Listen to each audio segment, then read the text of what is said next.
Welcome to Upfront on the Voice of America. My name is Jackson Vunganyi. Now, elections in Malawi are coming up soon. The leading candidates so far are the incumbent President Peter Mutharika. He will be running against his former Vice President Saulos Chilima. But as the country prepares to go to the polls in May of this year, the Electoral Commission is warning candidates against promoting violence. This is after reports of an increase in political-related violence targeting mainly opposition members. VOA Islamic Masina reports that victims are mainly opposition members who are said to have been beaten by suspected supporters of the ruling DPP, the Democratic Progressive Party. Henderson Waya is a member of Malawi's opposition party, the United Transformation Movement. He was driving to a party rally on January 20 when a group of youth attacked. When they approached us, the one who threatened to burn our car threw a glass bottle at us, which missed me by a whisker but hit the driver's door. I was severely injured by the pieces of glass, which struck in my face. Waya says the mob declared only the ruling Democratic Progressive Party could hold rallies ahead of May elections. The attack came just days after suspected DPP youth beat UTM lawmaker Boni Kalindo. I have a broken nose. I had a clot in the head. This time, I'm still having some body pains, especially the head. Yes, because I was breathing, as I indicated, breathing from the nose and the mouth. The ruling DPP denies they are behind the recent attacks, and President Peter Mutharika said political violence will not be tolerated. Spokesman Nicholas Dausi went further. He told VOA the violent mobs were posing as DPP supporters to smear the party's image. Lamek Masina for VOA News, Blanta.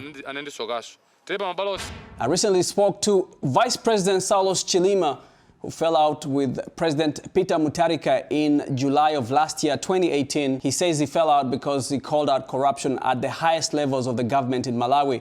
I asked Mr. Chilima why he thinks Malawians should give him a mandate to govern them. Listen to our conversation. Mr. Chilima, you're running to be the president of Malawi in a few months. Why do you think Malawians should elect you to be their next president? Two things, basically. One is the message that we carry, we bring to them, a message of hope, the fact that the country can become better and there will be equal opportunity for everybody is one. Second, the proven record of performance, having been in the private sector as well as having worked as a minister responsible for certain portfolios in the government, they do agree that certain things were done very well. So you have a blend of a good message as well as a performance record that we bring to the table. So you've been part of the current government for 4 years, and you actively still actively. Are you still the vice president? Yes, I am. Constitutionally.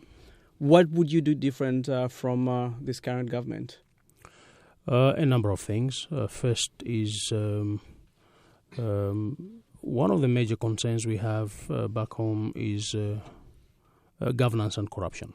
So certainly the fight against corruption would be different because it must be dealt with. Second is respect for the rule of law. You see, when you take oath of office, we vow and swear to defend the Republican Constitution. But when power gets into people's heads, sometimes the situation changes. Right. And you begin to think that you are the ruler of the law, as opposed to being what we should be to be within the law itself. So that's an area that we will also be doing different. It's something that, well, I'm stating the obvious, but if it doesn't happen, therefore it's no longer obvious. Right. We have to do it and do it different. And then, you see, the leadership, you also need leadership in two parts. Number one, leadership that is serving the interests of the people, not their self-interests. And also, second, perhaps more importantly, is leadership that is decisive. You don't want a leadership that is suffering from decision constipation. You must make decisions to move the country forward. Top down? Whichever. You can consult, but ultimately the one who takes the responsibility, the buck stops, is the person who was given the charge. Right. So you are voted into office as president. Take the decisions on behalf of the people. If you can't take them, then you must quit.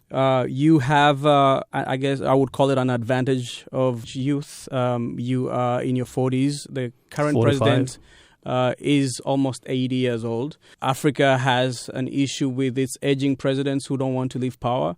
Do you believe that your age gives you an advantage in understanding the issues of Malawi's youth, who constitute primarily the largest majority of the electorate in your country? Let's look at the age as an added advantage. We should look at capability much more than just the age. I'm speaking from the fact that one is younger, the other one is older. Of course, beyond a certain age, people should go home. They should retire and sit. They should be taken care of. So we don't want presidents that are also tired. It's a lot of work to be done. So you need people that are energetic. So whether they are 30 or 60 is not the issue. Okay, but they must be capable. They must have the right message, and they must have a proven track record of performance. But beyond a certain level, they must go home. So you don't want to have a president that are 75 and 80 and 85. They must go home. They must go and look after their grandchildren. That's what we're saying. So let's have energetic, capable presidents with a proven track record, and I think I have a proven track record of performance. Now, Malawi has one of the highest rates of youth unemployment on the continent. What are you going to do to bring jobs to young Malawians? We have promised 1 million jobs and in the country within the first year. Where are these jobs coming from? Agribusiness, construction, tourism, civil service. You see, ironically, people say it can be done. But when you have got a high rate of unemployment, that's an opportunity to create jobs. Absolutely. It means that there is a gap. Yes. If there was a high rate of employment, you should be saying, no, you can't do it. But there is a high rate of unemployment, and we're saying that's for us an opportunity as opposed to it being a problem. So let's fill up the gaps that exist. So how do we do that? Grow agribusiness, promote tourism, and get the civil service to function. Now, obviously, many people will listen to you and say, Mr. Chilima, we've had so many promises from people asking us to lead us until when they get into the office and things change. What are you planning to do so that people hold you accountable if you don't fulfill your promises? Look, you must only say that which you can do. The campaign we're running is not just populist. I think we are saying things that one can do.